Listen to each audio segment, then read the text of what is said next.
You're tuned in to Get Right Fantasy.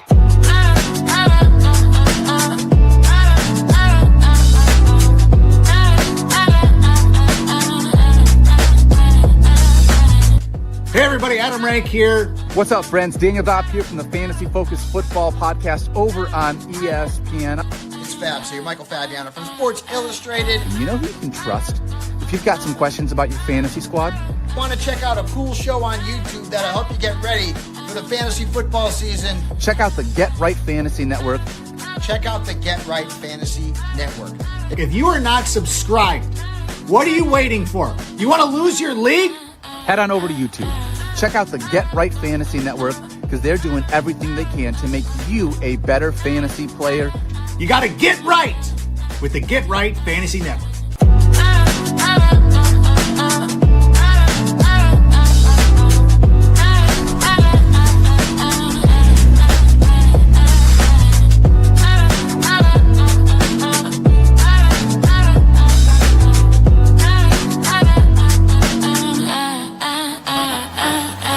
You're tuned in to Get Right Fantasy. What up, world? Welcome back to the Get Right Fantasy Network. I'm Mike Herrick, a.k.a. Classic Mike, and tonight I'm here with my good buddy, Evan Sather. What's going on, man? How you doing? Great to see you again, Mike. Hope you had a wonderful holiday, especially the first one with the newborn. It sounds like, as we were talking a little bit before the show, it sounds like it's quite the adventure with you and your wife. So far, so good. I'm exhausted. It is tiring, but at the end of the day, well, she's probably more tired than I am, so she's probably going to yell at me later, and that's fine. But she is much more tired. She is the trooper. She's the one that has to take care of the little one for, obvious reasons. But it's one of those things where we are doing it together and doing the best we can to get through it. So right now, she's great. Everybody's happy and healthy, and we are just right now we are getting a Chicago dusting, if you will. 4 to 8 inches. So we are in the process of having to do that in the morning. So that should be fun. So tonight, me and Evan are going to be going through our Week 17 start sit questions for you guys. Please throw your questions in the chat. I understand this is mostly going to be a championship weekend for a lot of people, hopefully. And hopefully we can help you guys navigate. We already had 4 games happen. So that is also going to factor in a little bit. We have 2 games coming on tomorrow, as well as the full slates, Sunday and Monday night. So please, if you have any questions, we're here to help. So throw them in the chat. If you want your questions answered right away, make sure you guys use that super chat. We will stop everything just to answer your question right then and there. Also, just a quick disclaimer, please make sure you guys are using, letting us know what the format is, the scoring, half PPR, non-PPR, tight end premium, things like that. We need to know. It helps us better understand the question and makes it so that we can give you the best advice possible. So let's get into some news and notes to help you guys with tracking stuff. Of course, there are no buys. We are in that playoff time of year. I was going to ask you this question, Evan. How do you feel about the fantasy playoffs being these, how we now have these 3 games on Thursday? And then, I got the 2 games on Saturday are one thing, but now we have the 3 games on Thursday, which used to be not a big deal. They used to only have the 1 game, if any, and now they're having the 3. How do you feel about that going into having that be a part of fantasy championship weekend? Do you like it, or are you in a thought process of moving everything to week 16? Things used to be week 16 back when we only had a 16-game season. Then the owners moved to a 17-game season, which obviously they want more money out of it. But at the same time, the league, the NFL has been pushing for more Christmas Day games to compete with the NBA in viewership. Oh, of course, yeah. So, and being that it was in the works for years, just trying to get it approved with the NFLPA and so on and so forth, I don't think it dampens anything for fantasy football because it doesn't really matter when the games are played.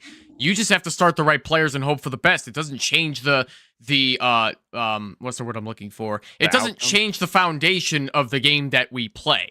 It's the same no matter what or when the games are played or who's playing. Okay. Yeah, I just, my whole thing is the concept that these guys have to basically go off short weeks. They are running, and we all know how Thursday games normally go. And sometimes they can be good. Sometimes they can be horrible. Sometimes they can be mediocre. And we had a little bit of a mix of all three in these particular games. Everything was okay. We had some good, we got to see Bill go off, and a lot of people were like, oh my God, I played Bill. Like, a lot of us didn't play Bill this week. Cool. Some did, but good for you. And then I said in the Get Right Discord server, recommending against starting Bill, being that Chris Rodriguez was not going to play because Bill has not been very good in his rookie season. I mean, I don't know if that's necessarily going to be the case forever, but he scored 2 touchdowns on 11 carries. Good for him. A lot of players don't do that off of such limited volume. It could have easily been I think if you took away the 2 touchdowns, he would have had like a low double-digit point in PPR day, which is fine for RB2 volume, and good for you if you get that. But yeah, congratulations to those of you who played him. Yeah, and honestly, like, I had him in a league where I could have played him, but I'm not playing him over a guy like Derrick Henry or Javonte, who I have the You'd be insane. I don't know about insane, but it would be one of those choices that are I'm not ready to make that choice in my championship week. But you'd also be smarter than John Harbaugh in the second half of that Ravens game. Fair point. So I mean, it's one of those things where I've always just like, I'm thinking about it in my own head. I'm like, one Thursday night game would be fine, like a normal week, but at the end of the day, having all three, it kind of just, it puts a damper on things. We got to see what the Lions were like at on a short week. Everyone beat up. They get, Taylor Decker gets hurt, or gets injured or has an illness, this time of year. That's huge. So, I mean, a lot of these things came up and popped up where if they played Sunday, that might have changed. Now, granted, that's somebody that played, Jared Goff and is a little upset about it. But at the end of the day, I still think that this is, something that maybe could be a difference, in the future. I don't know. Just thought about it. All right, let's get through some injuries. QBs first. Let's go to Lamar. Lamar Jackson is doubtful. Looks like Snoop Huntley will get the start for this one. Josh Allen had a foot injury through the week, but he's good to go. They already said that he's going to have no limitations, but it is something to be worrisome about just because you don't want your QB having any injury. They are playing the Eagles. Jordan Davis will be playing in this game. He was out last time, so this is going to be a little bit more of a competition for Josh Allen. It should be interesting. Jordan Love was limited all week. He did not clear. He's still in concussion protocol. He was ruled out. Looks like Malik Willis, who is also dealing with the shoulder and illness, will be questionable and expected to start. Brady Cook is also getting the start for the Jets. Even though Tyrod Taylor is no longer having an injury designation, it looks like he will be getting the start to finish out the year. Running back injuries. There aren't many, which is fantastic. The only ones that we can really care about is Alvin Kamara and Devin Neal. They're both ruled out. Dylan Sampson, he was limited all week. Looks like he should be playing. Josh Jacobs was taken off the injury report with his knee injury. We all know that it's been bothering him the last few weeks. It's a little odd that he's off the injury report. Are you still confident in what he can do? I don't think he's going to get a full workload like he did against the Chicago Bears. He'll continue to split some carries with Emmanuel Wilson, but Josh Jacobs is still absolutely the guy. Now, if I'm not mistaken, it wasn't even that much of a limited snap count. Like, he took 39% of the snaps against the Chicago Bears, but he still got 12 carries off of those 39% of the snaps, which means that he's still the lead back, but they're being very cautious with him because the Packers are already in the playoffs at this point. They need him. They don't want to lose him for the season, make that knee injury worse. So, I think if he plays, you still start him because he can still get you RB2 volume. Yeah, I mean, he played 46%, so he was right there. Everyone else was splitting up, 39 and 32 for Emmanuel Wilson and I'm misreading this. 39% to Wilson's 46. So, I mean, it's one of those things where I'm a little nervous about it going into my fantasy championships if I have him, just because I know that his workload will be less. So I'm treating him more like an RB2 than I would be an RB1 in these cases. So that's just my thought process with him. And there's nothing really to worry about the lack of production he had against the Bears because first of all, division rivalry games are always weird. Yeah, they're always weird. Second of all, the Bears defense was 100% ready for Josh Jacobs so that they don't get carved up by him yet again, like what happened in Week 14 when he went 20 for 86 and fell in the end zone, which was a good RB1 day. Against the Baltimore Raven defense that still sucks at stopping the run, if Jacobs falls in the end zone, you're still happy. Yeah, 100%. That's kind of like me with Javonte. At least I got my touchdown. That was my only hope for that particular scenario. It was kind of funny. The two guys that get injured got touchdowns in that game, which I thought was pretty funny. That Jake Ferguson ruled out right away, and then Javonte got a touchdown as well and was ruled out shortly after. Next is wide receivers. Let's start with Marvin Harrison Jr. He was limited all week. It's looking more and more like he's going to play. He at least had 3 limited practices. He should be good to go. Drake London, he was limited the last 2 days. He will have practice tomorrow. We're going to have to wait and see on his status. Apparently, he re-aggravated the PCL injury. So we'll have to wait and see how everything goes tomorrow. Chris Olave, he was put on the injury report late. Don't worry, he's fine. They're giving him precautionary rest. But he should be good to go. It's already been reported by Nick Underhill and a bunch of other guys. I trust Nick. He is one of the best out there for beat writers. So I'm confident Chris Olave will be there this week. AJ Brown had his wisdom teeth pulled out. He's good to go. He had a full practice day. He's fine. I don't know if you guys have ever had your wisdom teeth taken out. I got mine out at age 19, and I did not feel like doing anything the rest of that summer. It just takes a lot out of you. Oh yeah, I went under and got all 4 out, and had to go, and I went back to work the next day. That was not fun. And no, oh my God. I was 18. Oh yeah. It was horrible. I was a busboy, so for me it was just run around, but I could barely eat anything. Like it was soft cauliflower. I remember having to eat, I ate fried cauliflower because it was the only thing I could break up without, any issue. So. I was slurping down milkshakes like a motherfucker because I couldn't, I having solids was too difficult. So that was just the next best thing. I didn't even have that. I just didn't even think to do like an insure or anything like that. I was just like, whatever. So I was talking steak and shake milkshakes. That's what I was doing. Yeah. Oh wait, you guys probably don't have those out in New York though. I've never heard of them. No. Yeah, that explains it. It's a diner chain. They you're not missing much. It sucks. So we got Christian Watson. He has a shoulder and an illness. He's playing. He was full. He's fine. Chris Godwin, he's dealing with a fibula injury, basically the same injury he's been dealing with all year. He was limited, did not practice in full practice today, so he's good to go. Roma Dunze has been ruled out. He is no longer going to be playing the rest of the season, I'm assuming, which doesn't really matter after this week unless you guys are in week 18. But if you're in week 18, I'm sorry for you. It was going to be a long shot for Roma Dunze to play anyway because he has a stress fracture in his foot. Yeah. That is not something you typically want to play through, especially maybe I'm just being a selfish Bears fan here, but I don't want him to play through that because I'm thinking of his future. I don't want him to make that fracture worse. 100%. Yeah, they shouldn't even think of trying to. I was surprised last week when they played T. Higgins after his second concussion of the year. Like things like that, sometimes you want to pull back a little bit, But here's the good news for the Chicago Bears. Luther Burden's knee injury is no longer listed with an injury designation. He is expected to play against the San Francisco 49ers Sunday night. That is a big return for this Bears receiving core.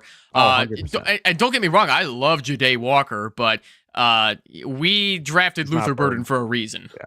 He ain't Burden, and they definitely need him. It's definitely a game that's necessary. That you guys, you guys are good. You're in. But at the end of the day, you want to continue to win, and this is a good matchup versus a team you might see in the playoffs. You want to be able to have a good game and keep things moving. So, and never gets easy for us. Never gets easy for us. No, at least you guys get to play in San Francisco. So that's the only upside is that you're not playing in cold Chicago this time of year. So. Yeah. I mean, I guess it's technically in Santa Clara, but I don't want to nitpick. You know what I mean. Ricky Pearsall, this is going to be a game time decision, but it looks like He's been limited most of the week. This is going to be a very close decision, but I am avoiding him like the plague. He's not doing anything to help your team right now. Oh, guess which other 49er is a game time decision? As we move on to the next category, tight ends, George Kittle. Yeah, I mean, that ankle injury didn't look good. I'm actually surprised they're even trying to load him up. They're already at the point of not needing him to play, so I don't understand why they're pushing it. I understand he's a beast, but might want to give him some some rest. Yeah, for Pearsall, it's not only his knee, but it's also his ankle too. Yeah, so he's been running with that all year. Like when I was watching Kittle try to cut on the sidelines and see if he could put weight on it, he could still put weight on it, but you could tell that he might not be able to play. No, they said it was like a mid to high, but more closer to a low sprain. So I thought it was just mid to low. Yeah, well, that's my point. Like they're not saying it's a high ankle, but they're not saying it's a low ankle. It's like, mid ankle. It's like it's more closer to a lower ankle sprain, but it's more complicated, and it's one step better or one step worse than a low ankle, but one step less than a high. I don't know. Well, I'm not an orthopedist. I kind of figured if it was really a high ankle sprain, Kittle wouldn't be able to be putting any weight on it. He wouldn't be able to put it like cutting on the sidelines and all that. Yeah. 100%. David Njoku, he's been ruled out. His teammate, Harold Fannin, had a groin injury that popped up Friday's practice. This is something that I would really start being slightly worried about. Injuries on Friday do not bode well for people. It could lead to him not playing. I would have a backup plan. So Mary Kay Cabot of Cleveland.com said that Harold Fannin Jr. is expected to play. Okay. Well, I would still be very worried about it, but if you're going to play him, go for it. I am very I would be nervous having, Fannin play. Not saying that he couldn't do well, but it's not going to be the easiest of matchups. They did rule out TJ Watt, so that's going to be a little bit of a easier matchup for Cleveland. But still, it's going to be something.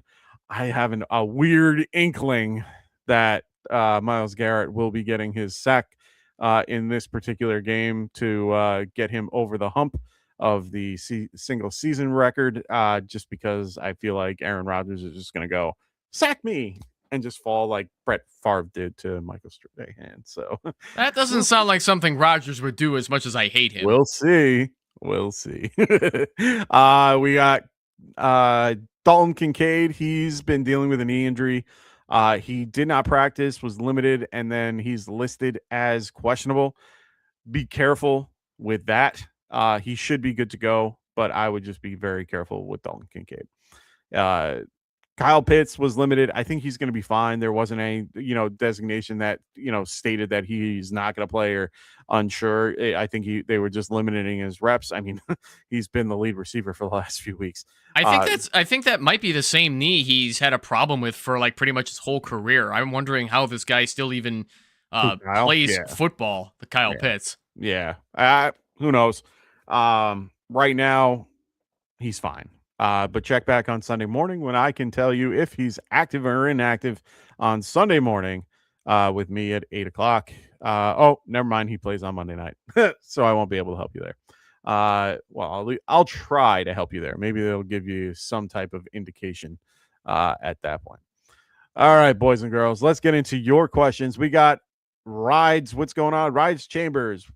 He's got full PPR, flex spot, pick 2. All right. Josh Downs, Alec Pierce, Parker Washington, Trey Tucker, Charbonnet, Rico Dowdle. Perfect. Full PPR. You go first, Mike. I gotta think about this one because, of course, we get the first question that gives us 6 options, and that makes me have to think about it. No, I got to think about it too. I mean, I'm loving the option. I mean, 3 of these guys are in the same game, and then we're worrying about guys like Charbonnet, Dowdle. I know Dowdle needs a certain amount of yardage to get like a bonus of his going against Seattle. Seattle's favored by 7. Remember, this time of year, a lot of trap games are going on. They are favored by 7. It's at home. I can see them giving up a lot of points here. I'm not going to be taking Seattle for this. I'd probably be taking the Panthers. So I feel like Dowdle should be okay for this, but I'm not going to pick him for your spots. I'm going to go with Josh Downs as one of my guys. I love his chemistry so far with Phillip Rivers. I think they're getting him actively involved.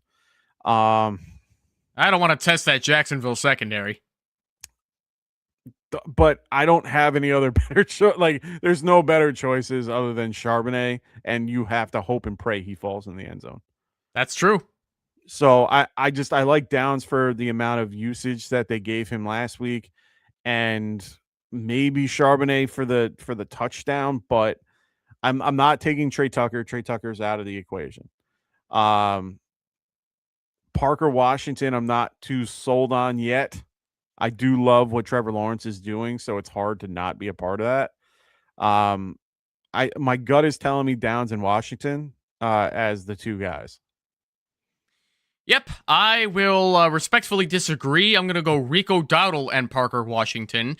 Okay. Rico Dowdle having the lead back volume. It's going to be a tough Seattle defense, but he's still better than Chuba Hubbard, and I think you have to go with him in one of your flex. Especially when he gets enough passes thrown his way when Bryce has to get rid of that damn football. Yeah. And then Parker Washington, just because this is Mr. second half of the season that always kicks in. Parker Washington has always been that guy because nobody else steps up in Jacksonville. They don't want to make Parker Washington a starting wide receiver, but they're always forced to every year because guys get hurt, guys don't work out. Last year, they lost like Christian Kirk and a bunch of other wide receivers. This year, they don't have Travis Hunter, and Brian Thomas Jr. can't build any chemistry with T-Law, so Parker Washington is probably going to steal a touchdown, and you're going to get angry. But not this time, right, Iris Chambers 2041. You could flex Parker Washington and reap the benefit. Yeah, I mean, 10 targets, 6 receptions last week for 145 and a touchdown. I mean, that's hard to ignore. But then you got to look at weeks, like the one prior to it versus the Jets, which was a very juicy matchup for them. I know they didn't need him that much. But he was 3 for 3 and 53. So it's one of those things where he's a very boomer bust. I would throw the caveat that if you're behind, he is definitely somebody that you want to play this week.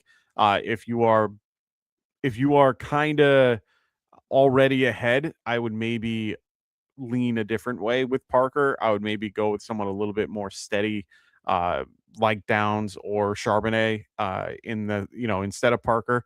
But I'm still good with, I like Downs a little bit more. So yeah, I'm gonna go Downs and Parker. You're gonna be going Parker and Rico. So at least we agree on Parker for the most part.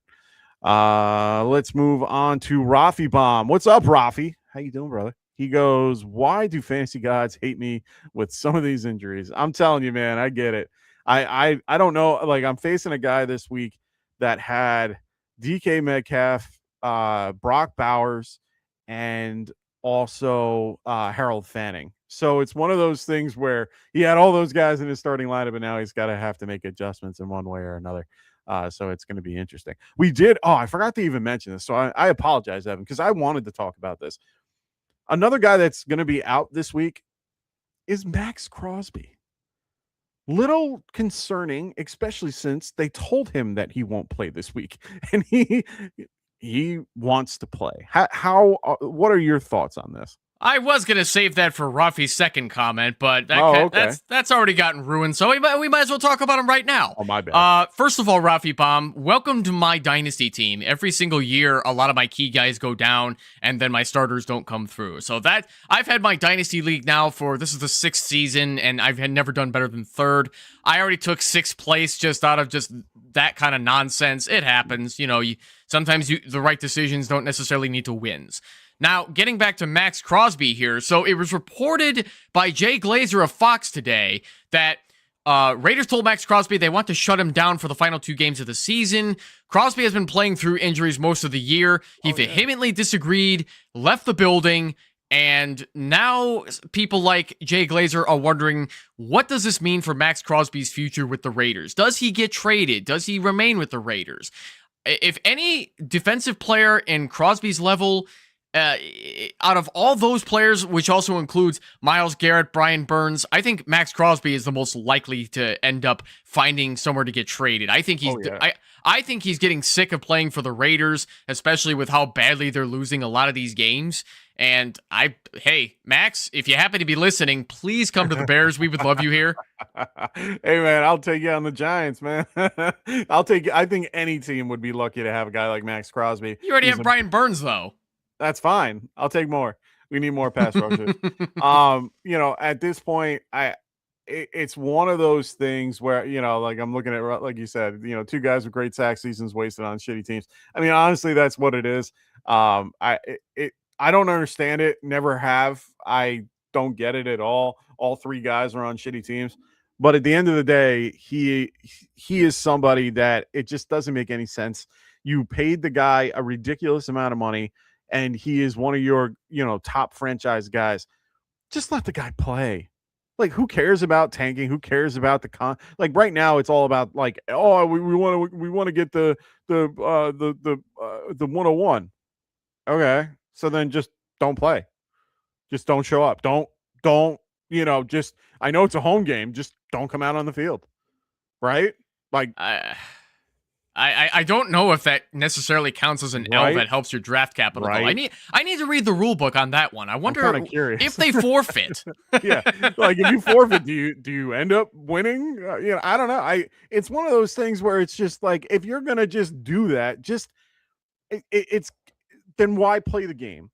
And why not be competitive? Why not go through it? Believe me, I hated the fact that the Giants last year went against the Colts, did the 45 points and all that bullshit, and ended up getting, we ended up going to sixth place.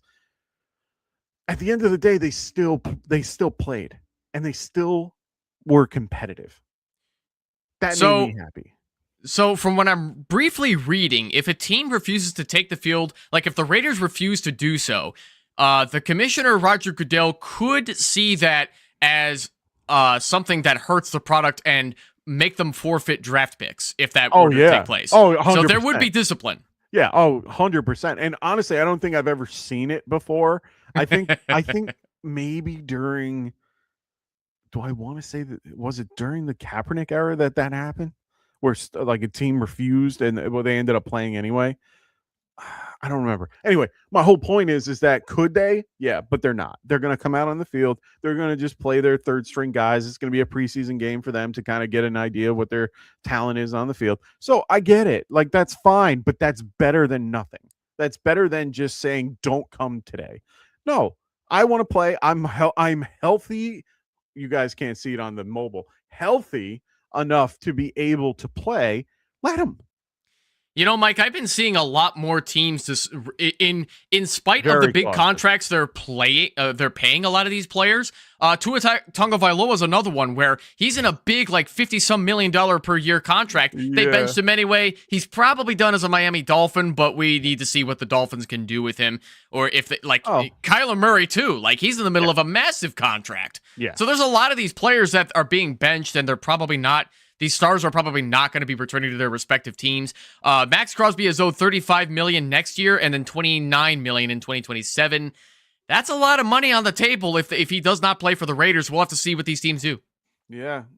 I got to look at the over the cap to see who's the highest or the lowest cap next year. Who has the more money to be able to pay him? We'll see. Let's get into more questions. We got Equinox. What's up, man? Or no. Did I get that? Equinox. There we got. All right, I got it right. Flex full PPR. I need one. All right. Romeo Dobbs, Michael Carter, Keenan Allen. Thanks, guys. Carter. Yeah, I'm gonna have to go Carter too. 53 point over under. This game just screams run, and just he's the best option you have. Keenan Allen, I'm unsure about. I'm not even convinced that Michael Carter is going to be running most of the time. I think he's going to be catching a lot of checkdowns from Brissett. That's the other part of it. Like, even if he isn't running, he's still getting the ball one way or another. I'm not sold on the Chargers versus the Texans. They're going to have to throw, but it's crazy that the line currently has Chargers favored by 1.5. That's just weird in my opinion. So we'll wait. I guess just two really good defenses. It's going to be a fun battle. But the Romeo Dobbs pick, I'm just not there yet. They're all healthy at wide receiver. Carter's the best option, in your opinion. This one's better. Silver Rapture, what's going on, man? He goes Stafford or T-Law, 6-point passing touchdown. Love it.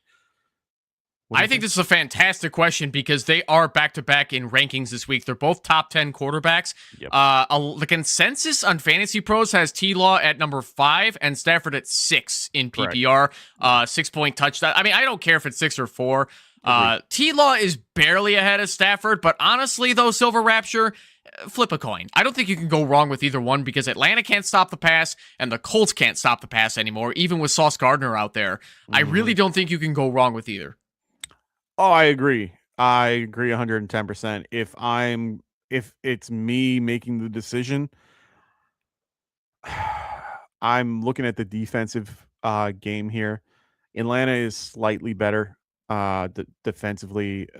Right now, Indy is losing DeForest Buckner. He's out for the year. That would have probably been my difference maker type decision. If he was playing, I probably would have gone the other way. At least Atlanta has some decent pass rushing, abilities. They do have good corners. They have good secondary. I'm not saying that it's gonna shut them. It's not gonna shut down a guy like Stafford. But I don't hate Trevor Lawrence in this matchup, and both games are in a dome, so I'm happy with both of that. I'm gonna lean Trevor. I want to stay in the heat of what he's been doing the last few weeks. Even though I like Stafford a little bit more as a quarterback, I'm gonna go Trevor here. And the other part of his question was full PPR, Strange, Taysom, Schultz. I'm okay with Strange here.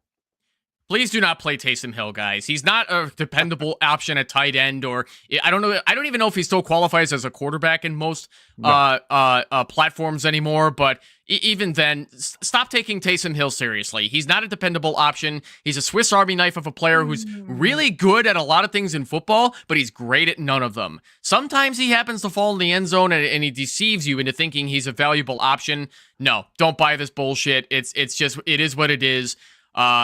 Strange or Schultz. I have Schultz is tight end 6 and Strange is tight end 9 in PPR. I think you got to go Dalton Schultz against the Charger defense that can't stop the tight end, which is strange to think with Derwin James as their safety. I'm still going to be leaning Brenton Strange here. Strange has just been doing real well lately with Trevor. He's I think the leading receiver other than Jacoby Myers, but I could be wrong. I know he missed 4 games, but either way, I like Strange in this matchup.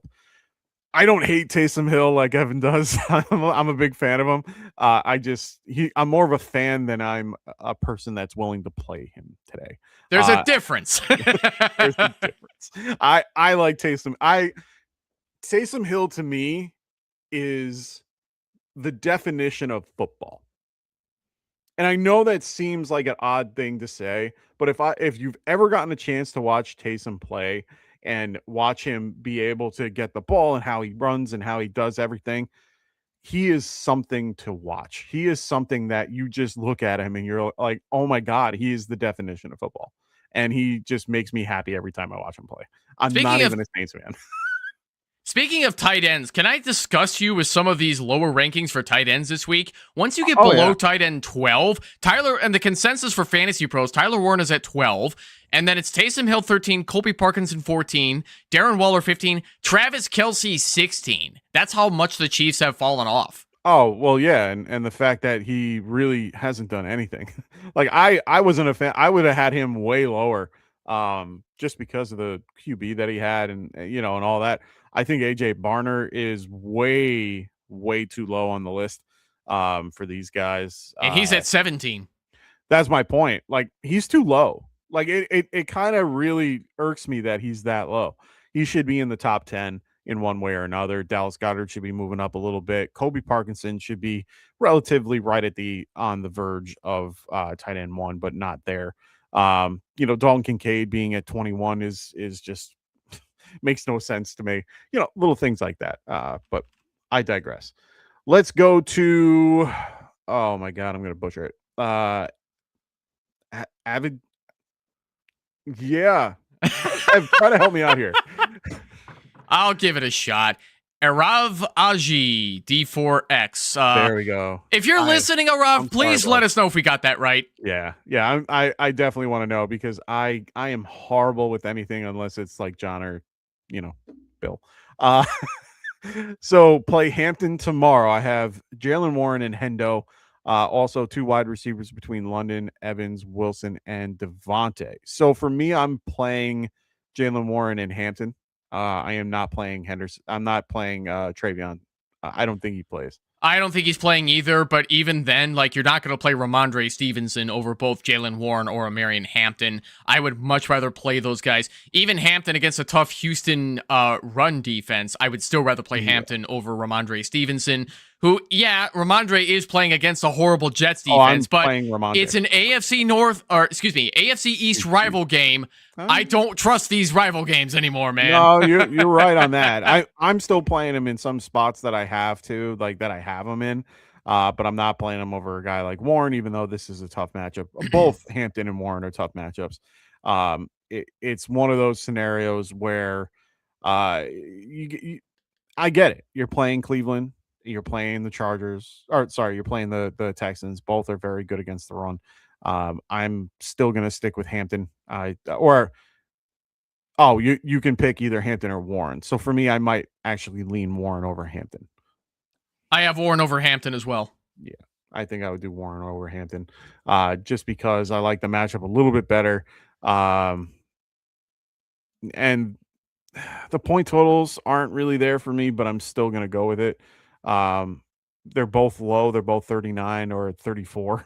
Like both, they're hoping for a defensive matchup in this situation. So either way, I'm not feeling either game, but I like Warren a little bit more. He's more involved in the passing game. So hold on, we got to answer his wide receiver question. Oh, my bad. 2 wide receivers: London, Evans, Wilson, and Devontae.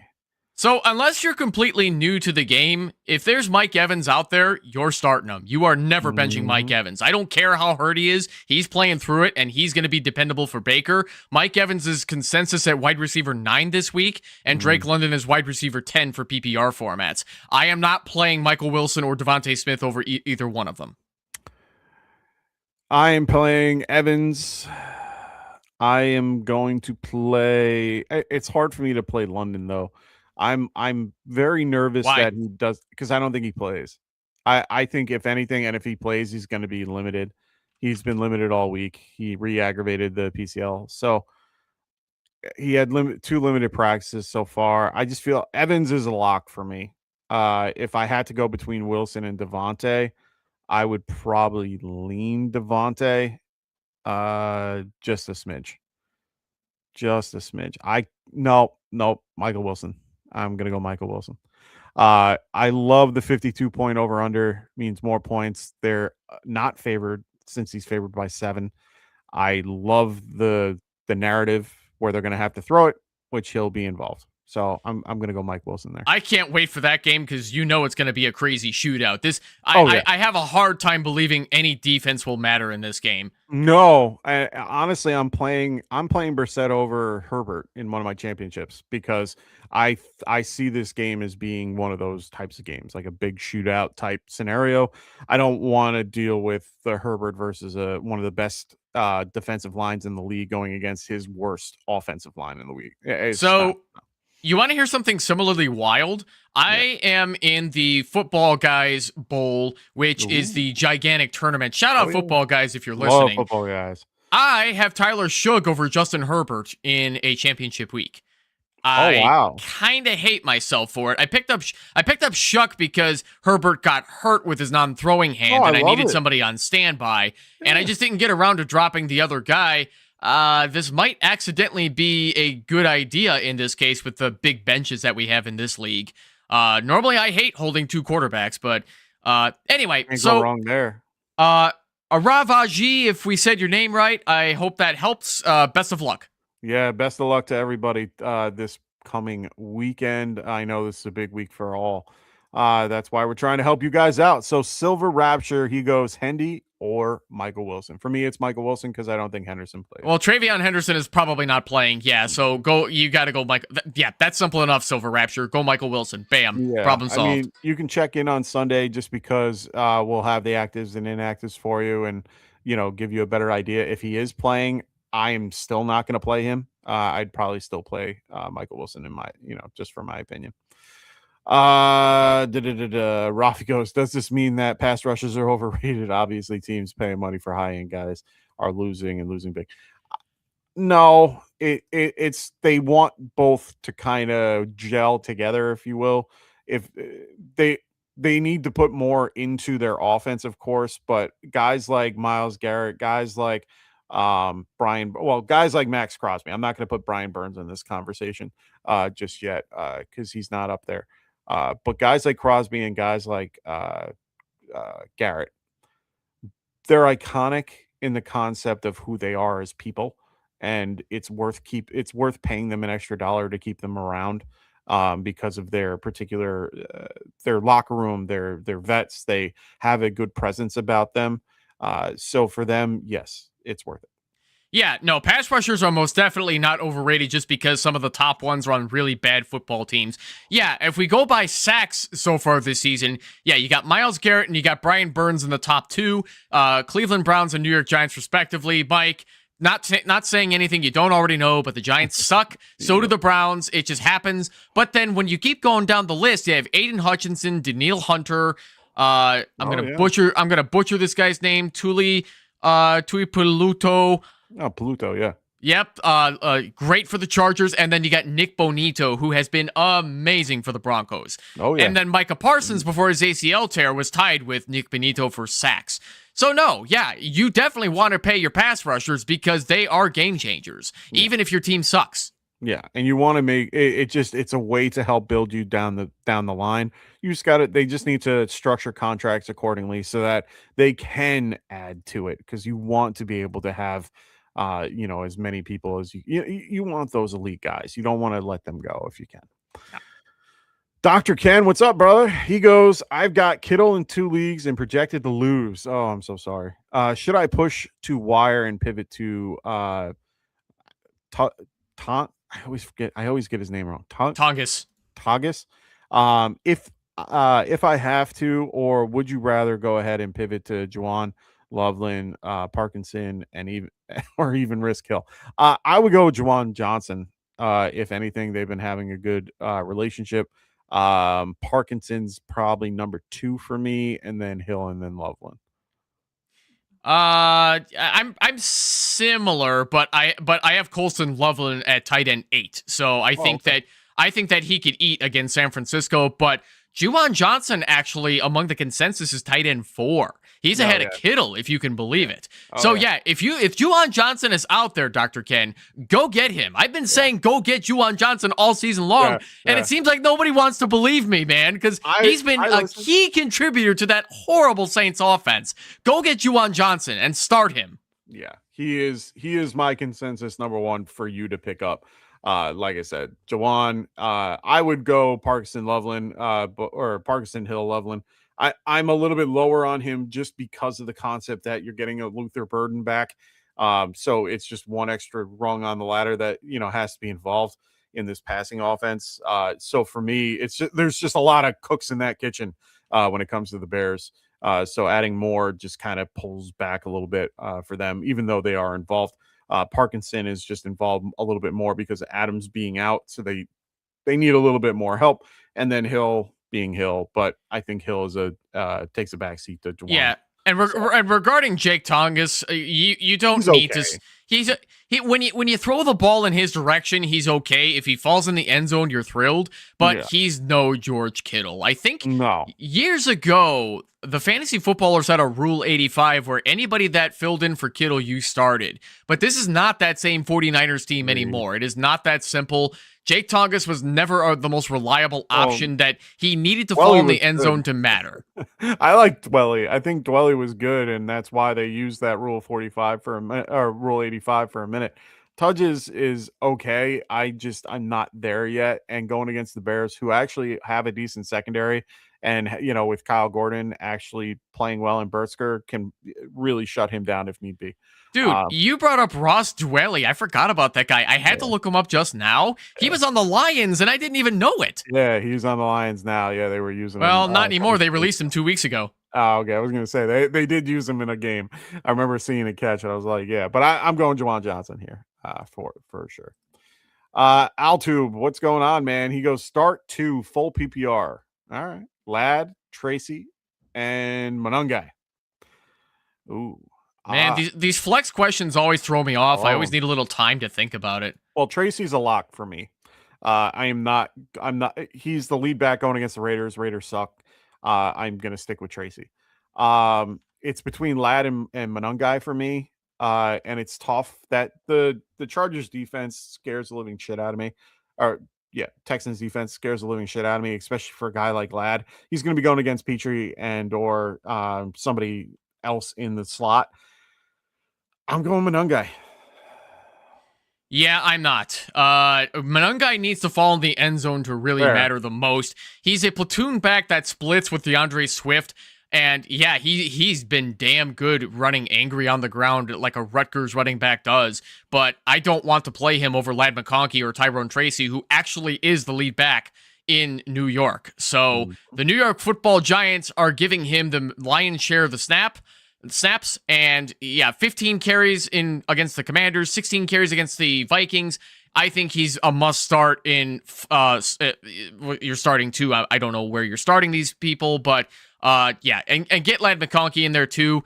Have Monungai ready just in case, but yeah, I'm starting Ladd and Tracy over him. My only caveat is even against a good defense like Green Bay, he still was able to come out with a relatively decent, number with 12.3 points in full PPR. Sure. Ended up having 4 targets, 3 catches, and they involve him a little bit with Swift. Well, see, that's the thing, though. Monungai happened to go 43 yards on 3 catches, which is amazing for a guy like Monungai. 100%. That does not happen for Monungai often, and that's why I don't want to bank on that over Ladd or Tracy. Yeah, no, I understand that. I mean, otherwise, he got 9 carries for 50 yards, which is really good against a good Green Bay rush defense. And they're splitting 50-50 for the most part, 55-45. It's not almost a horrible. Well, that's what I mean. Like they're right at that 50-50 mark. I'm okay with a guy like him running against a team that honestly right now, what are they? The 49ers, where are they ranking right now against the running back? 49ers are. That's actually a good question. I need to look this up too. They're top 3rd, but they're like at the tip. So they're like just the 12th. Tip. Just tip. They're about 12th, it looks like so far. So I would I have no problem with playing against, they're up there with Kansas City and the Lions when it comes to the run. Believe me, if guys like Fred Warner and them were there, I'd be a little bit more worried about it. I feel safer I'd rather have the guys that are going to get volume than the guys that won't, especially in my championship week. Ladd is another guy that I like, but the problem is that Herbert is going to be running for his life. I'm scared of that. I'm not so sure about that. He's really good at getting rid of the football. Okay. No, it's fair. It's definitely fair. I am more cautious in my championship week. I need to learn to not be. That's my own hang up. But both these defenses are 1st and 3rd against QBs this year, and I'm pretty sure they're 1st and 3rd against 1st against the wide receiver. So I'm just a little nervous about that, and I'd rather stay out of that particular matchup, and I'd rather be in a matchup that I know that I can win or have a better chance of winning. So you're going Ladd and Tracy. I'm going Tracy and Monungai. Let's go to Imperial Salsa. What's going on, man? He goes, time for discussing start sit. Of course, that's what we're here for. He goes, half PPR super flex, Malik Willis or Quinn Ewer. Ew. I think you got to go Malik Willis here, Imperial Salsa, because he's got the better offense. Quinn Ewers is I got to be honest, though. For a 7th-round quarterback, Ewers is not as bad as I thought he'd be, but I'm not starting him over Willis. Yeah, I'm playing Willis if he plays. Willis is fast, too, on the ground, where he's got that rushing upside that Ewers just does not have. Remember, Willis is currently questionable with a shoulder and illness, so that's my only caveat here. If he doesn't play, then of course you're going to have to pivot to Quentin Norris, but just be aware of that. That is something that could hurt. So we'll wait and see. Let's go to your other question. It is Devontae Adams didn't practice today. He ain't playing. They already said that he's ruled out. We assume he's getting shut down until the playoffs. Yes, he is not playing at all this year till the playoffs. It's a hamstring issue. They don't want to keep that aggravated. The Rams are championship caliber. They're not going to fuck around with him. No, they're not going to fuck around. And they're aren't they the head of their division right now? If memory, no, they are tied with San Francisco.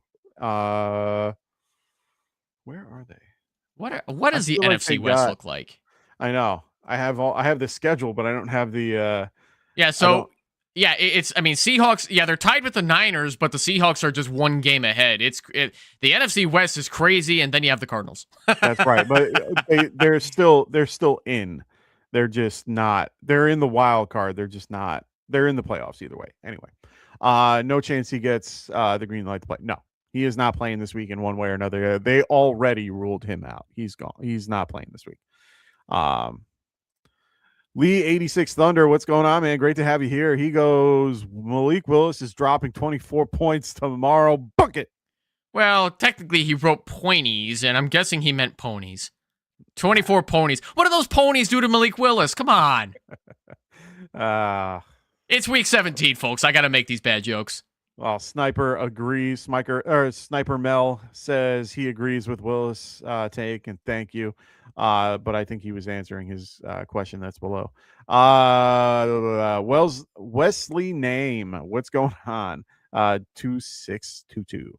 2 questions for us. Jalen Hurts or T-Law? We're going to go Trevor Lawrence here.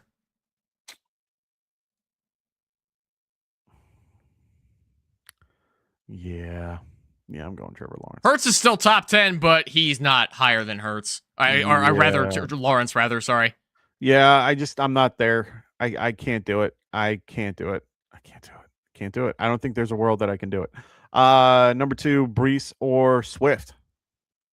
Ooh, that's a good one too. I see Swift is at RB22 and Brees Hall is at 27. I would rather take my chances on a mediocre rush defense for the 49ers than a really tough matchup against the Patriots. So I'm going Swift over Brees, as it breaks my heart that Brees is looking way worse than he actually is talent-wise, because 100%. The Jets are pretty much ruining his career. But I got to go Swift for week 17.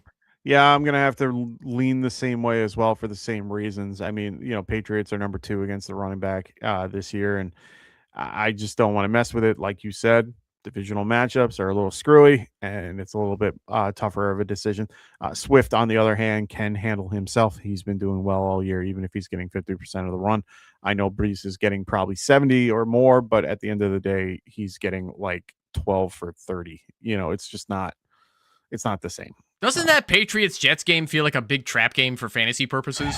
It does, and it's scary because it's a 13.5 point over-under or 13-point spread for the Patriots. They're favored by 13.5, and it's 42. Like, I am putting my money on the Jets on that one.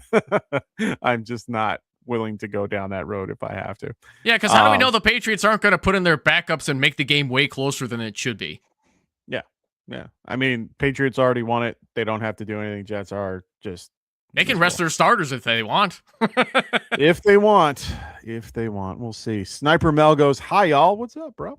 He goes, half point, PPR. Looks like tight end premium. Pick one. I think Sniper Mel is a woman, but we'll include bro with her, too. Oh. Bro is universal. I apologize if that's the case, and it is what it is. Pick one. Burrow, Lawrence, or Brissett? I have to go Burrow here.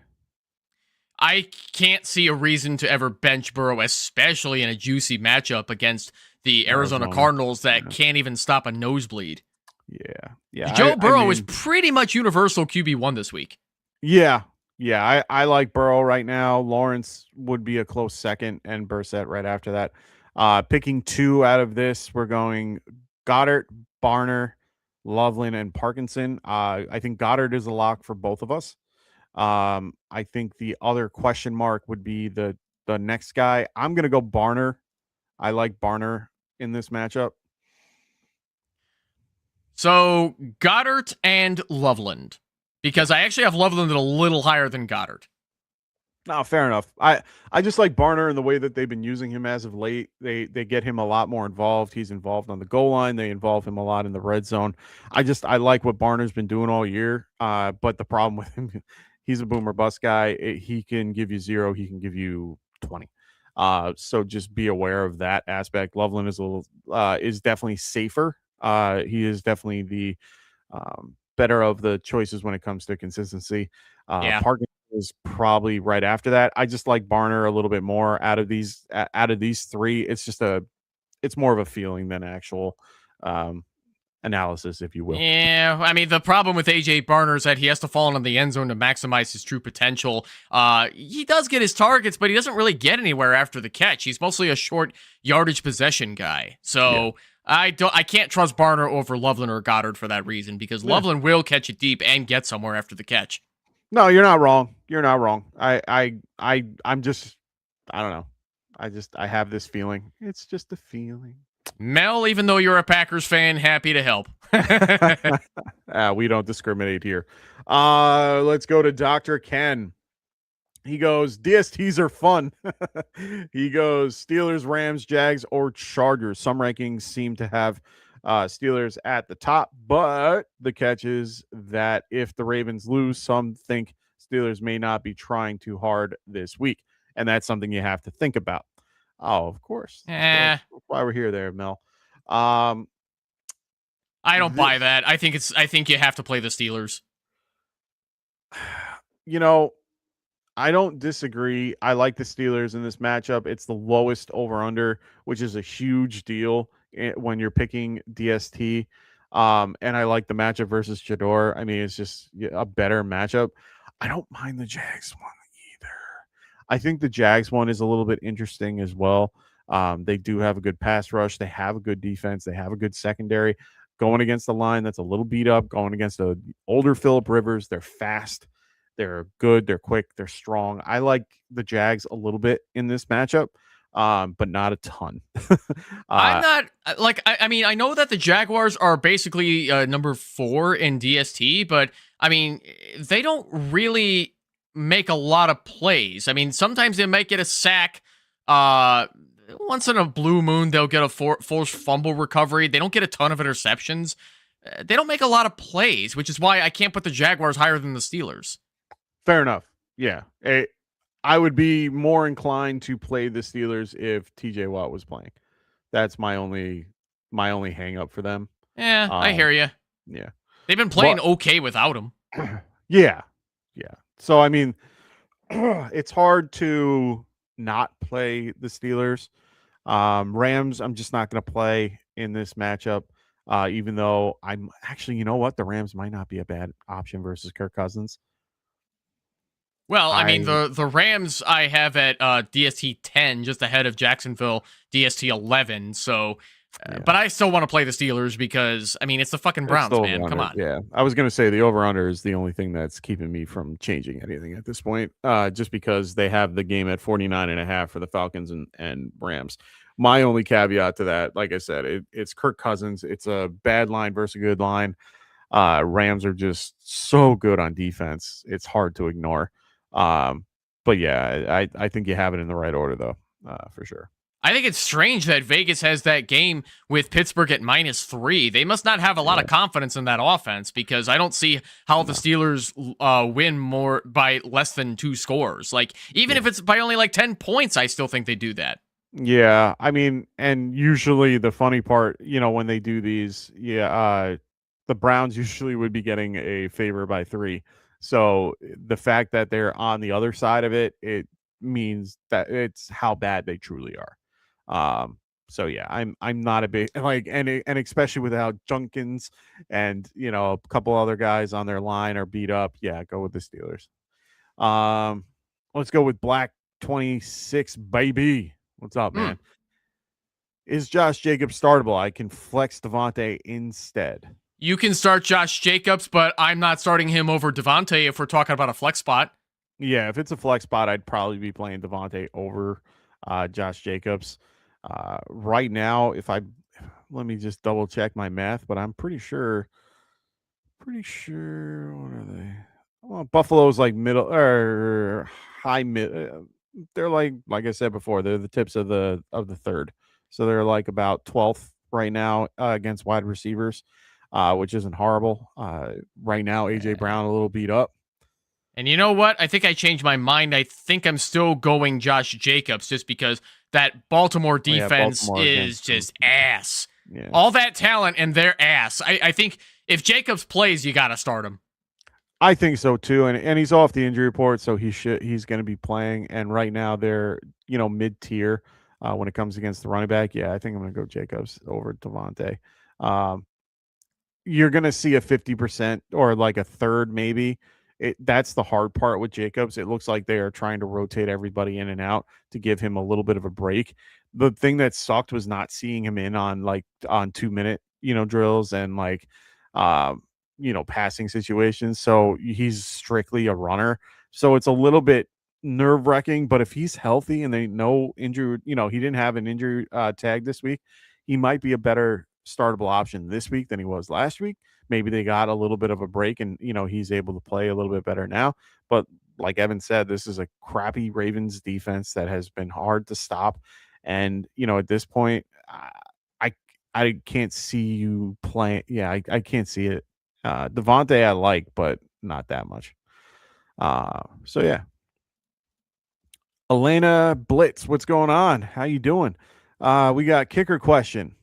Andy B or Cam Little? Oh, for me, that's easy. Cam Little. Yeah, Cam Little is pretty much at the consensus kicker number 3 this week. Play him over Andy B. Yeah, I'm playing him over Andy B, and it's more. He's a great kicker. Great. The team has been playing well. But Andy, I'm not playing. It's at MetLife. Right now, there's a huge snowstorm running through there, and by then, it's probably going to be a little bit windy and gross. Cam Little's at least kicking in a dome. I want my kicker to be in a dome today. Carter or Quorum, full PPR. This is a little tougher. No, it's not. Play Carter. Interesting. Blake Corum's not even the starting running back, and Michael Carter right now is. Not that that means much for the Cardinals anymore, because they are the worst team in the league at running the football. But Carter is at least has hands that can catch the football, where Blake Corum not so much. So I would much rather play Michael Carter. Interesting. I have Carter 26, Blake Corum at 31. They are right in that same tier for me. Since his defense sucks, going Carter. I'm gonna limit it to that. Yeah, Blake Corum falling in the end zone is tricking a lot of people into thinking that, oh, he's valuable now on limited snaps. The Rams are just doing a 2-back approach the way that the Detroit Lions did back in the day with Gibbs and Monty, which has changed a lot now. I don't know why they went away from that, but that's just what the Rams are doing to move the football now, which happens to be working for them to win some games. But I'm not starting Blake Corum over most running backs. So unless you guys are completely depleted of running backs, don't even look at Corum to start him, man. He should be riding your bench. Yeah, but I see the appeal. He's been a top 20 to 20. His highest or lowest is 22. And his highest was 3 the last 4 weeks. So sure, because he had that big explosive 2-touchdown game against a bad Cardinals defense. Oh, 100%. He's had the 2 touchdowns and he's had a touchdown since. So he's had touchdowns in all 4 games, on top of the fact that he's gotten at least 14 touches since last week. And, he's been averaging a little bit more every week. I understand the reasoning. I'm going to still go Carter just because of the Cincy matchup. It's too juicy not to. And like I said before, it's a 52 point over under. Yeah, 52.5 point over under. That means there are lots of points going to be scored in this game. Or you can think the other and go down the other route, because a lot of people that usually when the line is that high, they usually are, they're trying to get people to Which sports book did you read that from? Because DraftKings has it at 53.5. PFF. Oh, PFF. Okay, yeah. I'm looking at DraftKings' odds, and they have Cincy -7, and the over/under is 53.5. Yeah, same sentiment though. Yeah, well, it started at 53 and it went down to 52.5. So interesting. Okay. Yeah. So that's the one reason why I like PFF a little bit better when it comes to the line, because the line, they show the start and then they show what happens. A lot of these sports books, they come out with their numbers on like Tuesday or Wednesday and then they keep it. And a lot of people aren't fully, they don't always look at that, and they forget to look at the concept that the line actually changes per, situation. Some sports books do it, some don't. But a lot of them try to keep it at a certain number sometimes. And, that's why when you do sports betting, always shop your numbers, because they're not the same everywhere. And you want to make sure you get the best price for what you're trying to be betting, especially lines, especially over-unders, things like that. Those things are very important to look at. I don't do a ton of sports betting, but when I do, it's what I do. Like, I will look at 4 different sites and find the one that has the lower or the higher based on what I'm looking for. But I also tend to look for the guys that are a little bit lower on the reception scale instead of the guys that are, 9 receptions or, for the higher or lower. I'm going to go for the guy that they have at the 2.5, and I'm going to go, over, for these guys. So just a little advice. Yep, and one more thing I'll say about the Rams backfield, where a lot of people have too much faith in Blake Corum. He has yet to get more touches on the ground than Kyren Williams this year. Kyren is their guy until the Rams say that he's no longer the guy. So you got to start him over Blake Corum, and don't, like I said, Blake Corum is getting too much praise, and it's driving me nuts, and that's one of those trigger things that, it probably could be used against me in certain situations, but I can't start Corum over Carter. I get it. I see the appeal of wanting to start a guy like Corum who's been hot as of late, and Carter just now getting the opportunity that he hadn't had in quite some time. So I get the situation for both sides of the coin. I also see the concept of his touches as of late. Just moved there. So he's been getting 29%, which honestly, it feels more like 50. every time I watch the Rams, it always feels like 50%, but it's really only 30, and he's doing a ton with 30%. So I understand why people are in that boat, but Carter is the better option here. Speaking of Vegas and sports betting odds, I think the most egregious one that I'm finding on DraftKings is the tomorrow night's matchup, Houston at LA Chargers. Right now, the line is at Chargers at -1.5. Yeah. The over-under is 39.5. 39.5, yeah. I think that's crazy. That's what I was just saying. I was saying that before. Yeah. I don't see the Chargers coming up on top in that game, though. I think Houston's going to win. I think this is going to be a really good defensive battle. And I think that it's going to be one of those like 3-and-out type games that are going to just constantly go back and forth, 60, one of those like 11 punt type scenarios. And it's just going to be field position and then like a fumble and then someone, gets a score. If Houston gets the ball in Dalton Schultz's hands, it's over for the Chargers. They cannot stop the tight end. Yeah, for sure. I like Dalton Schultz too in this game for sure. A lot of places I'm, either facing or playing Collins, so that hurts.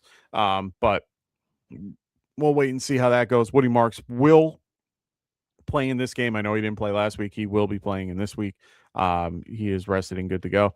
The Chargers game, or the Chargers side of the ball, everybody's available. Vidal is the only one that might not play. He has been very banged up the last few days. I think he's just listed as questionable. Alina Blitz. Yeah, there we go. Last question. You can have 100 questions. I don't care. 2 flex.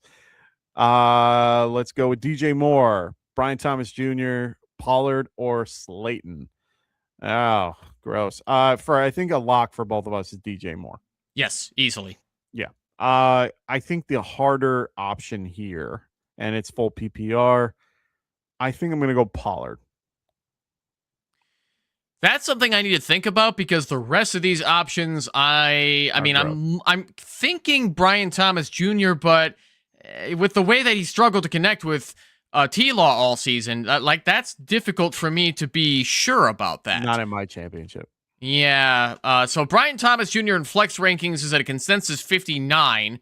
Pollard is at 54, and Slayton is at 100. Like, Slayton is not even considered a major, like, dependable option. You probably already know as a Giants fan, Mike, where Slayton looks good in some games, but then no.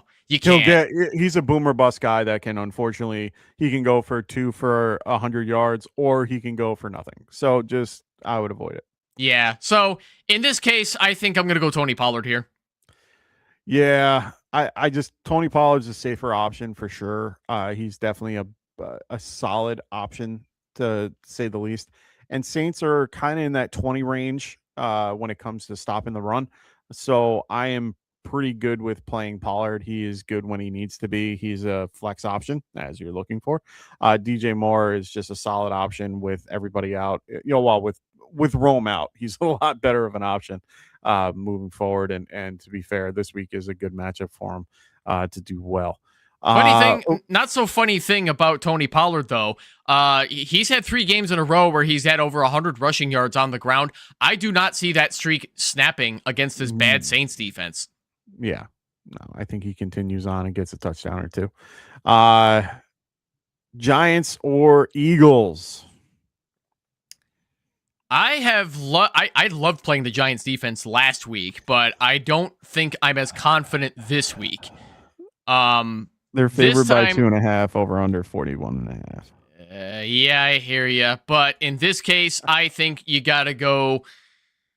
I still think you got to go New York Giants. I hate to say it, but I cannot put my future on a team versus Josh Allen at home. If this game was in Philly, I'd probably give the nod to the Eagles. They're playing at home. They need the win, and they are. Yeah, they'll get a sack or 2. They're playing the Giants are playing a depleted tank team. Like, this is going to be a fun defensive matchup for the Giants. And they, beyond what they have been all year, it's the Giants. Like, they have a good pass rush. The Raiders suck. They have a Luminor who can help them with certain things. So I'm happy with that.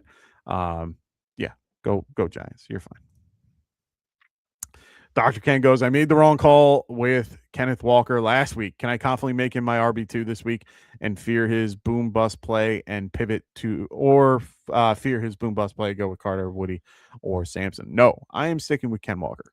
Yeah, I think Ken Walker is a fine play this week. I mean, I never expect Ken Walker to be a spectacular play all the time. No. I see he's at RB22 in the Fantasy Pros consensus. Mm-hmm. I think you can confidently play him as an RB2 if you need to do so. Michael Carter is RB26. Woody Marks is nowhere near the top 30, and Dylan Sampson, forget it. So I think you can go Ken Walker and be fine with it, Ken. Even if you got points on the bench, don't even sweat it. You don't make the wrong call with Ken Walker, who's clearly the lead back over Zach Charbonnet. Go ahead, start Ken Walker. Yeah, I'm playing him, and I'm looking at the number. He is 1, 2, 3, 4, 5, 6, 7, 8, 9. I got to do math. He's 23rd. Not 23rd. The Carolina Panthers are 23rd against running backs. It's a great matchup. Just lean on it. It's 42-point over under. They're favored by 7. The narrative just pushes the concept that they're going to have to lean on the run anyway, and they're going to be on, running the ball a lot more. So I'm sticking with Ken Walker until further notice. I've been sticking with him for most of the year because I have no other choices, or I had the choice, and I there have been weeks that I should have switched him out and I didn't. That's on me. But it is what it is. That's what you get when you get with Ken Walker. Hopefully he gets traded and goes to a team that can appreciate him. Well, I'm not going to let us go off the year. I'm going to ask about one more thing, too. Sure. So the New York Football Giants went through hell and back this year, Mike. Yeah. So they finally got rid of that awful Brian Dable at head coach who almost got Jackson Dart killed. Unfortunately, Cam Scattaboo ended up getting hurt, too. Horrible tackle. That guy should have been fined, and they weren't. Yeah. No, I mean, it was a hip those... drop. It was a hip drop tackle, and he wasn't nothing. Yeah. I don't get. Anyway, I mean, beyond like the selective safety standards that the referees are setting for the NFL, where do you see the New York Giants going once they're after Week 17? Do they actually hire? Do they actually hire the right guy to replace him? Better yet, who would you want as your head coach, and why is it not Matt Nagy? It's not Matt Nagy. I would love Mike Tomlin, but I know that that's probably far-fetched. I think he would be probably my best, my top of the heap that I want. There's been rumblings of I forgot off the top of my head who he is. I think is it the defensive coordinator for the Rams. There's some guy out there. I forgot. He's like one of the next best candidates that are out there. I forgot his name off the top of my head. I know like the face if you like put it on. Anyway, Mike Tomlin. But here's the caveat. I do think that they fire Joe Shane at the end of the year. I think he's gone week 18 or Black Monday, like I said. I think he's gone that day. I do think that Kafka is going to be in the run for it. I don't think he gets it. I just don't think they want to keep him around. He's gone for many head coaching jobs and failed. He's part of the Andy, Reid tree, which I get, but I'm just not there yet. I never liked him as a QB, never really liked him anywhere else. You know who I'd love to see the Giants hire? I don't have any proof that he'd make a great head coach. Fair. Jesse Minter, defensive coordinator for the Chargers. That's the guy. Okay. Yep. You're right. It was a defensive coordinator. I knew he was, one of the top head coaching candidates. Yes. Jesse Minter. He's a guy that I've been looking at. I like him a lot. I heard good things about him. Another guy. Who's the other guy that I like? I honestly, I've just been thinking of Tomlin. Jay Gruden's in the mix as well. They've been talking about bringing him back. Jay Gruden? I don't know about that. I've heard it. Bill Cowherd said that he'd love to be a Giants head coach. Wouldn't that be something? I would love Bill Cowherd. Lou Anarumo. Who remind me? He was the defensive coordinator for the Bengals for years, and they finally fired him. He became the Colts defensive coordinator, and he's made lemonade out of lemons with that defense this year. Fair enough. Yeah, no, I know who you're talking about. I'm not there yet. I'm not sure I'm there yet either because, I mean, he's got some Mike Zimmer influences, and Mike Zimmer sucks. Yeah. Who's the other guy that I keep hearing about? There's some other guy that there's always like 10 if you ever listen to New York radio with this stuff, there's always like 10 guys that everyone mentions. Jay's one of them. The Tomlin's the other one. How about Robert Saleh? I would love Robert Saleh. I like Robert Saleh. I really he would at least fix your defense. I just like him in general. I like his demeanor and who he is. The other guy is John Harbaugh. Harbaugh might be in that mix as well. I was just about to jokingly ask if you want Harbaugh, considering the really sad state of the Ravens defense. No, I take him. But here's the thing: do you think he's still a good head coach, and that this is a case of the Ravens just burning out on him, or is Harbaugh just covered up his incompetence with elite talent? I don't know about that. I think he's a good coach overall. I just think that he had a bad year comparatively. And if we're going to take advantage of a situation, that would be it. But I think we're going to need new management at the top before we can even grab a guy like that. You can't have a Joe Shane and then have, a brand new coaching staff and all that. The thing that sucks, I want to get a guy that can help with Jackson Dart, which I think is going to be the main staple here is everyone wants to bring in a guy that could help him. And I mean, unless we're paying for Kevin O'Connell, which I doubt, which I'm very sure that that's not going to happen. I don't know how I feel about most coaches coming in. Maybe Daboll comes back as an OC. That's the other thing that I've been thinking about and hoping that might happen. I think he was a bad head coach, but I think he's a good OC. Do you think the Giants are going to get him though with the way they fired him? We'll see. But my point is that if I were to bring in a guy, like if I were to bring him back, it would be an OC. Like I would just be like, hey, Okay. you know what I mean? Like you're gonna come back. I yeah. get that they probably won't, but hey, Dable would probably tell them to go fuck themselves. Probably, but he's. I think he's a better OC than he would be anything else. So yeah, we got a question in the chat from Boss PVD Clit. I don't know. I'm probably getting it wrong. We'll go with that. I'm gonna go Boss. Your name is Boss. It's Luther Burden or Brian Bath Salts Thomas. We always get these. I'm gonna go Burden. I am not going to go Burden here. Right now, I have Brian Tom. I don't know why his nickname is Bass Salts, but I'm just going to look past that. Call him Brian Thomas Jr. I have him at wide receiver 28 this week, and Luther Burden does not crack my top 28. So I think you got to go Brian Thomas Jr. here. Okay. I can't. I just can't. I just can't get into the convert. You know, him and Lawrence just haven't seen the same. You know, they haven't seen the field the same. Luther Burden at least has been involved. They've been getting him more, and he's involved in the special teams too. So he has a little extra for me. Well, Luther Burden is not playing special teams anymore. He started really? the first I four. He's still catching. He started the first 4 weeks doing that, and then once they removed him from kick and punt return duties, that's when we knew that Burden was going to be taken seriously in the offense when they took him off of that. So, then I'll go Brian Thomas. Yeah, he hasn't played special teams since September.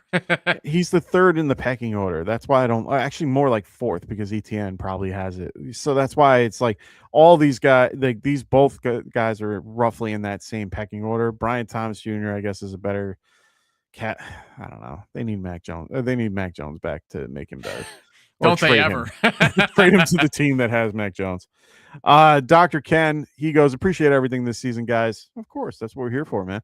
He goes, what do the shows and schedule look like after fantasy season ends? So, we probably won't be here next week because week 18 means nothing. I'm sorry if you have your championship in week 18. I pray for you. Check out our Discord. We will be in there. We can answer questions there. It's just by then, a lot of things are going to change, and you're going to see guys being sit. You're going to see guys that might have gotten like twisted ankles that are not going to be playing next week, or, you know, someone that got a boo-boo. They just don't want to play. Like, there's going to be a lot of different things happening next week. We're not going to be here to be on the show to talk about it, but you can put it in the Discord. We'll talk about it. When it comes to shows in the off season, we probably will try to do, a mock after the Super Bowl, just to kind of do a really, really, really early mock. And then we will definitely be back, around the, free agency. So, you know, St. Patrick's Day-ish. And then from there, we will probably be back after the NFL draft. We usually start back up, but Kendall, Evan, Phil, everyone's going to be doing some Dynasty content throughout that time. So there won't be like set days. There will be videos out, you know, that everyone can check out and be a part of, and, you know, still keep everything moving. But we're not as quote unquote active in the off season. But we try to, you know, we still keep engagement going, and we want you guys to still be involved. But yeah, we definitely try to get early mocks going. We always, that's our big, you know, if you're new to the channel, please make sure you guys are liking and subscribing to the show. We will be having early mocks going on. We do mocks all the time. I mean, that's one of our things that we love doing in the off season. We will be a very big part of that. After the NFL draft, we will start, you know, doing mocks every Friday night again and get everything going and getting you guys back into the mock season, and then, you know, Dynasty weeks, and, you know, Scott Fishbowl, and all different types of stuff in the off season that we did this year. So there's a lot that's just, I guess that's a fancier way of saying there's a lot up in the air right now. At least there's some set things that I'm sure we have in the works, yet to be determined. I'm brand new to the team. Brand new to the team, so we're going to need to have some internal discussions of what to do. Of course. I would love to bring Monday Night Mock Drafts with Evan to Get Right Fantasy, but right now nothing is set in stone, so there's nothing to commit to yet, Dr. Ken, but please stay tuned. We will definitely announce more in the Discord server when we know, and we hope to see you all more throughout the dog days of winter. Yes, this is when we kind of hibernate and take a couple minutes to be back with family and catch up on life, which is a big thing that we need to do. So we will be doing that for a little bit, but then we're gonna ramp back up as the season goes. We're gonna still be we're in a process of trying to talk out and figure out what we're gonna do for next season. The main things we're always gonna do: mock drafts. We are going to be doing that. That's never going to go away. All the other stuff like Dynasty content and things like that, we're just adding to it and making more of it. We want to expand it and get better at it and do more for everybody. So that's the stuff that's going to change, but not in a bad way. It's all going to be in a great way. So right now, there's just a lot of discussions and a lot of things that we got to talk over in the off season to get you guys the best content out there, because we want to make sure you guys keep coming back. So Sniper Mel, make sure you check out our particular Discord. I'm trying to understand what this is. SFPL? I'm not sure what SFPL is either. Yeah, if you can explain that to me, that'd be great. I don't know what that is, but it's just escaping my head. I'm trying to think if you meant the what is it called? FFPC or something like that. Is that King's Classic or is that separate? It's a Scottish playoff league. No, I've never heard of this. I haven't either. That's unfamiliar. Yeah, I've never heard of what a Scottish playoff league is. I would love to hear what it is.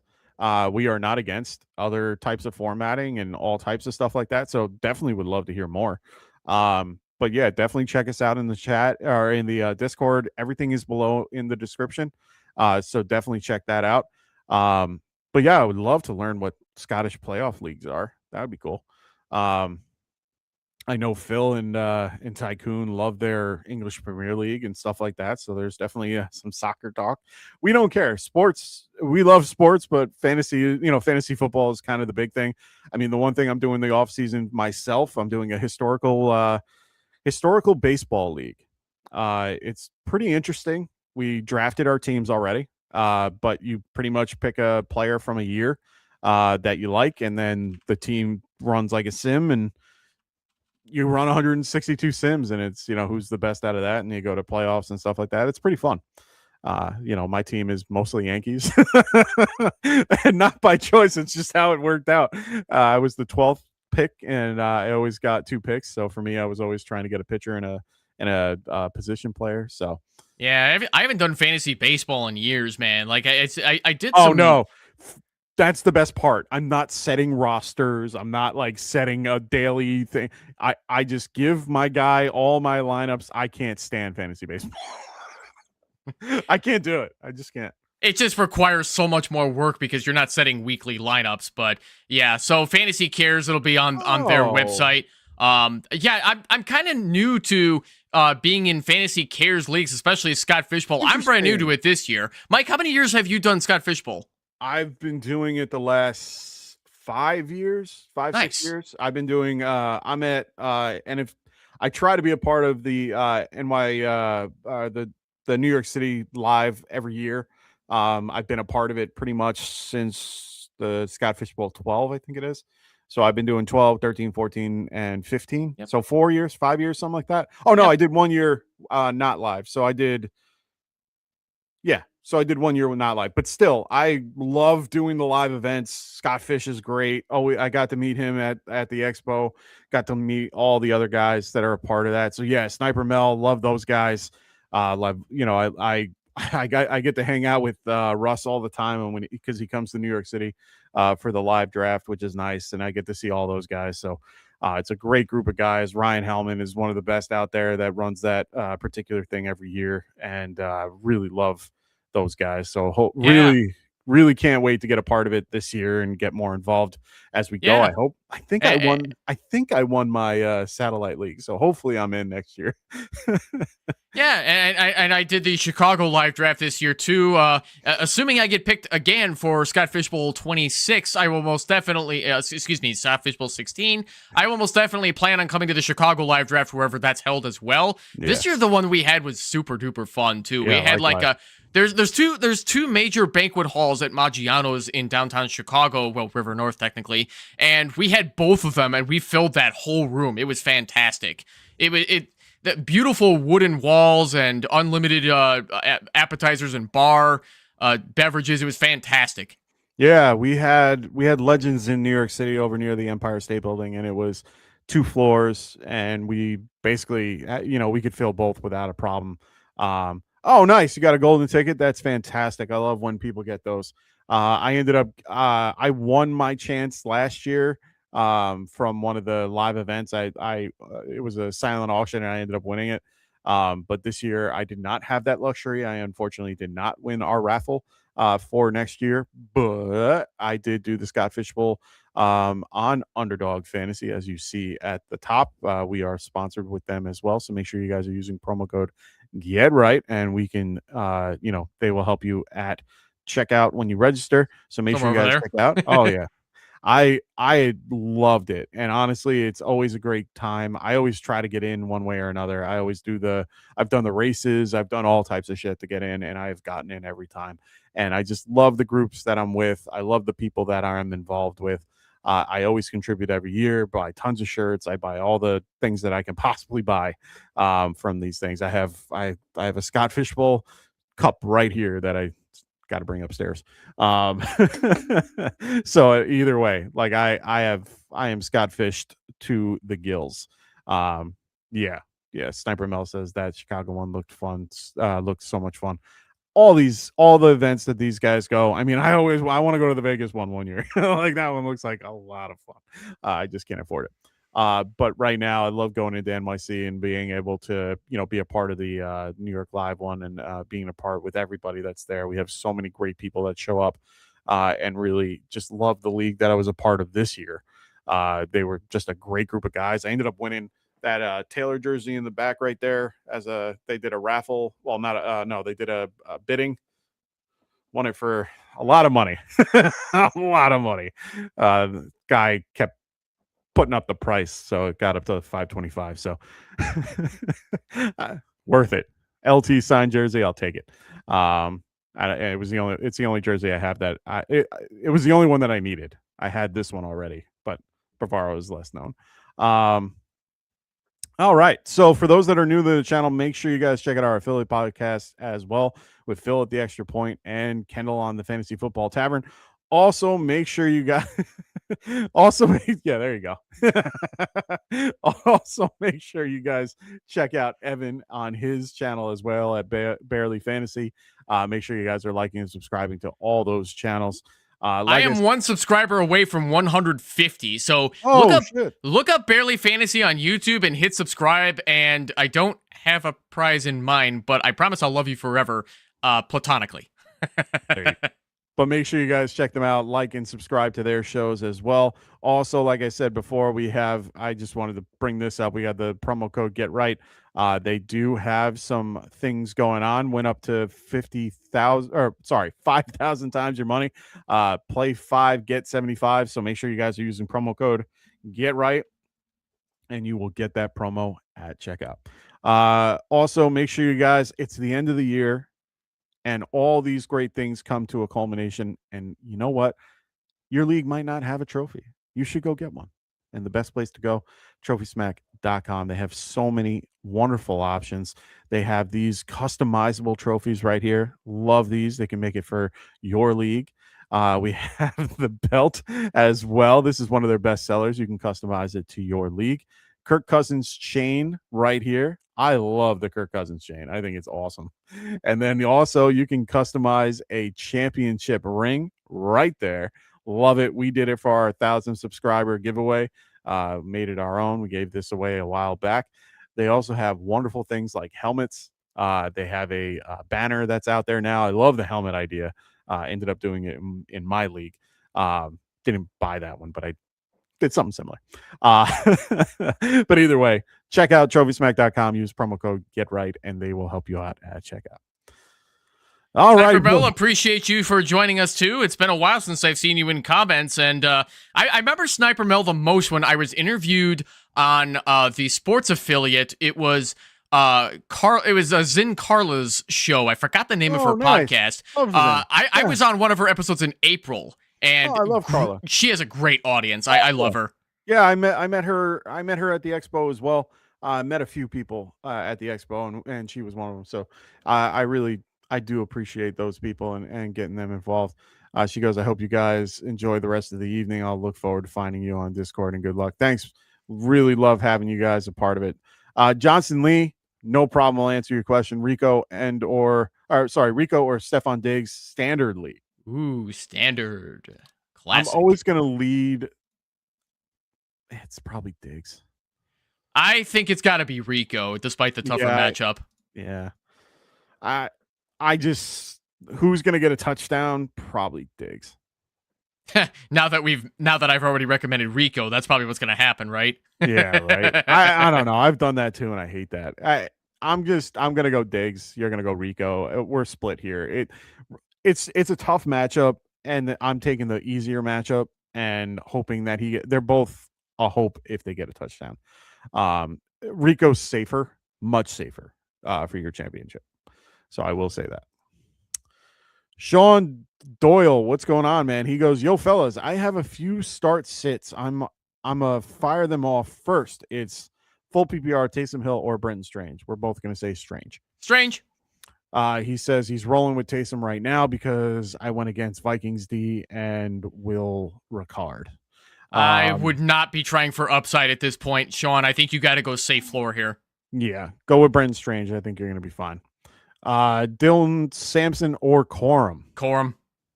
Yeah, I'm going to go Corum as well. Yes, you'll get some usage, but not as much as you think you will. Dylan Sampson is nowhere near as good as Quinshon Judkins. You got to go Corum, even though he's second banana in that backfield. Yeah. He's just been on fire. Hard to stop. So, all right, ladies and gentlemen, we're going to wrap up this show. We have gone over 100 hour and 36 minutes. So thank you everybody for joining. Sniper Mel, thank you so much. John Lee, everybody in the chat, Ken, Dr. Ken, Boss, just everybody. Too many names. I don't disagree with you there, Sean, that Samson eats with PPR, but not as much as you might think he will. I'd still rather play Corum. Yeah, I think Corum has a better chance for a touchdown and can do more with less, in my opinion. So, thank you everybody for joining the show today. We really do appreciate you all. Please check us out in our Discord. It's listed below in our description. Honestly, it is the best place to reach us, and it's one of the places that we are trying to grow our community so that we can answer your questions and be a little bit more active. We will be in there a lot in the off season. We will not be back probably for a little bit, but don't fear, we will be back.